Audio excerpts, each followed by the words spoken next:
खुलुमबाय। दिनै मोनाबिलिनि खौरांफोरा जाबाय। गिबि खौराङाव दङ सिक्किम रायजोनि पाकयंनि सासे आखा-फाखा मिडफिल्डार अबिस बसनेटखौ एएफसी थामहिनबा एशियान काप चीन 2025 आव क्वालिफाइ जानो हानायनि थाखाय भारतनि आन्डार-17 आइजोफोरनि जोलुर हानजानि थाखाय सायख'नाय जादों।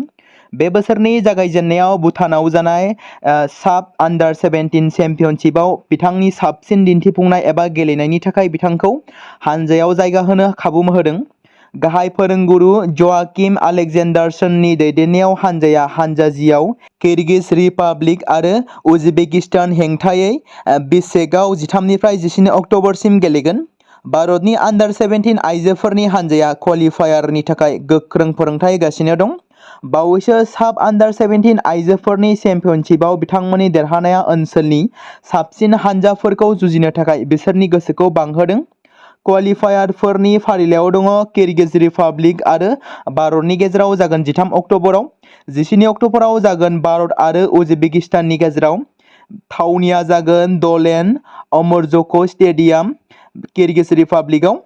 हानजानि देरहानाया चीनआव जोबथा टुर्नामेन्टआव बाहागो लानो खाबु मोनगोन, जाय क्वालिफायारखौ भारतनि हानजानि थाखाय मोनसे गोनांथार आगान खालामगोन। नैथि खौराङाव दङ गोबां समफोरावनो बिटिसि खुंथायाव थानाय थामहिनबा प्रमद बर'नि खुंथाय समाव माखासे अगेन राजखान्थिफोरखौ फोरमायनानै होदों बिपिएफनि मोनसे पर्टेलनि गेजेरजों, जेराव मोनसे पेजनि गेजेरजों फोरमायना होनायखौ नुनो मोन्दों। जेराव फोरमायना होनाय बायदिब्ला मानगोनां प्रमद बर' बिथांनि माखासे अगेन राजखान्थिफोरखौ फोरमायना होनोसै होननानै बायदि लिरनानै फोसावनायखौ नुनो मोन्दों। बेखौनो नोंथांमोननि गेजेराव दिनै फोरमायबावनो लादों। गिबियावनो दङ 1 नम्बराव आइजोफोरखौ जौगानायनि मुङाव बाहायनानै भट आदाय खालामनाय। नैथियाव दङ फरायसाफोरखौ नलेज फेस्टिभेल गियान होनायनि मुङाव रायजो राजानि जौगानाय खामानि मावालासै कौटि कौटि रां लुथिनाय।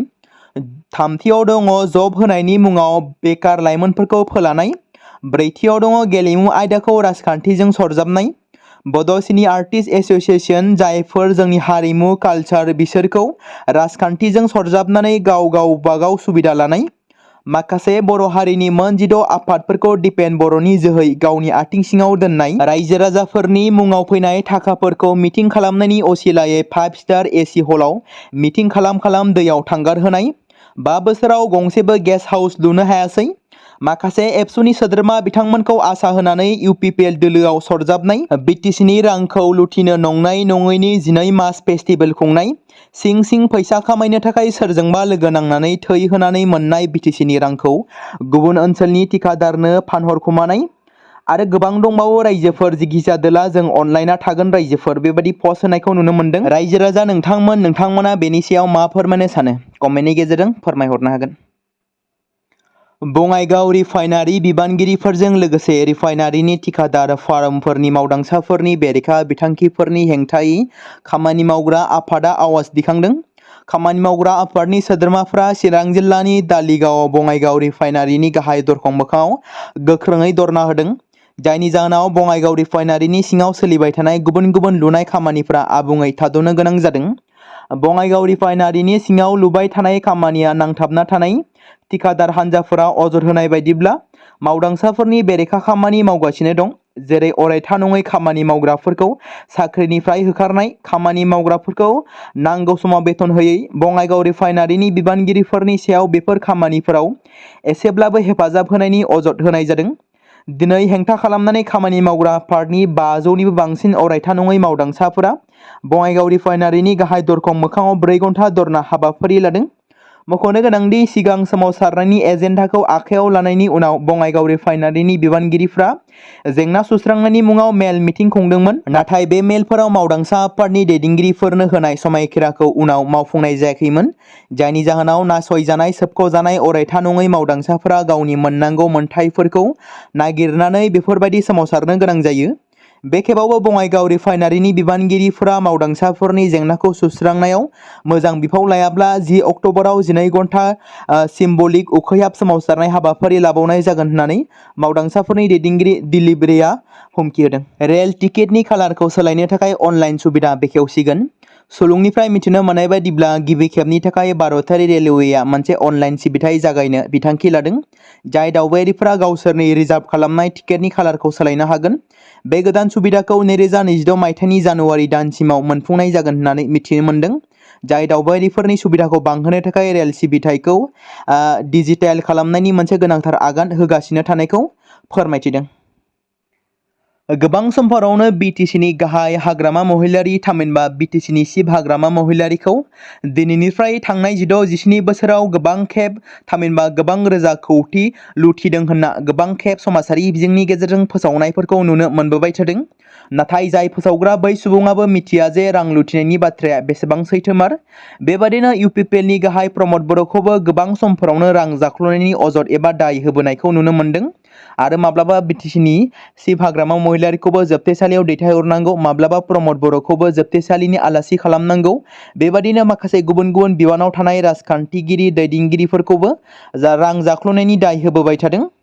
बेबादिनो फिन आरोबाव बिटिसिनि बारग' चिफ प्रमद बर'खौ नंखायै रांनि सियाराव जिरायनाय मोनसे सावगारिखौ एडिटिं खालामनानै पस्ट खालामनायखौ नुनो मोनबावनाय जादों।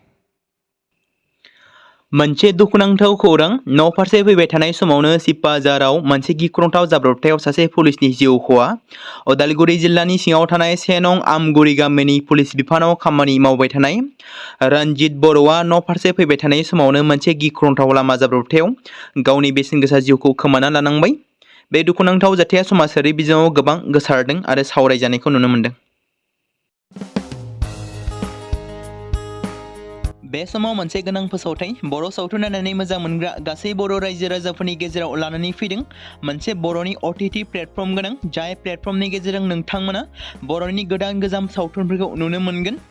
थांनाय माखासे बोसोर सिगां बर'नि गेजेराव लानानै फैनाय निउब एप बायदिनो फिन आरोबाव लानानै फैदों बर' रायजो राजाफोरनि थाखाय। बे बाथ्राखौ मख'नाया गोनांदि 2025 मायथाइनि जानुवारि दानाव ओंखारनाय आंगो स्ट्रिम मुंनि मोनसे OTT प्लेटफर्म गोनां निउब एपनि गेजेरजों नोंथांमोना गोबांथार बर'नि सावथुनफोर जेरै ट्रेजेडि, रमान्टिक, एक्शन आरो कमेडिजों बुंफबनाय सावथुनफोरखौ नुनो मोनगोन। जेरै सनानि नखर, थांखि गैयै समाज, अनसुला आफा, हिर', बिमा बायदि बाजै, अर, थैसाम, वान्टेड, संदान आरो रं नाम्बार बायदि सावथुनफोरा मख'जाथाव। बेफोर सावथुनफोरखौ नायनो थाखाय नोंथांमोना गिबियावनो आंगो स्ट्रिम एपखौ गाव गावनि मबाइलाव थानाय प्ले स्ट'रनिफ्राय डाउनल'ड खालामनानै लोगोसे इनस्टल खालामनानै गावनि मबाइल नाम्बारजों लग इन खालामनानै लाग्रोनांगोन। बेनि उनाव नोंथांमोना गोबांथार नुनो मोनै सावथुनफोरखौ गुगोल पे, फन पे आरो पेटिएमजों रं नाम्बार सावथुनखौ नायनो थाखाय 60 रां आरो संदान सावथुनखौ नायनो थाखाय 80 रां, वान्टेड सावथुनखौ नायनो थाखाय 60 रां, थैसाम सावथुनखौ नायनो थाखाय 60 रां बेबादिनो गोबांथार नुनो मोनै सावथुनफोरखौ नायनो थाखाय सुबिदा खालामनानै होदों आंगो स्ट्रिम प्लेटफर्मआ। फिन नोंथांमोननि गेजेराव फोरमायबावनो लादों बर' सावथुन नायनानै मोजां मोनग्रा गासै बर' रायजो राजाफोरनि गेजेराव लानानै फैदों मोनसे बर'नि OTT प्लेटफर्म गोनां, जाय प्लेटफर्मनि गेजेरजों नोंथांमोना बर'नि नुनो मोनै सावथुनफोर जेराव गोजाम सावथुनफोरखौ नुनो मोनगोन। बे बाथ्राखौ मख'नाया गोनांदि 2025 मायथाइनि जानुवारि दानाव दिहुनजानाय आंगो स्ट्रिम मुंनि मोनसे OTT प्लेटफर्म गोनां एपनि गेजेरजों नोंथांमोना गोबांथार बर'नि ट्रेजेडि, रमान्टिक, एक्शन आरो कमेडिजों बुंफबनाय सावथुनफोरखौ नुनो मोनगोन। जेरै रं नाम्बार, संदान, वान्टेड, थैसाम, अर, बिमा बायदि बाजै, हिर', अनसुला आफा, थांखि गैयै समाज, सनानि नखर बायदि बायदि सावथुनफ्रा मख'जाथाव।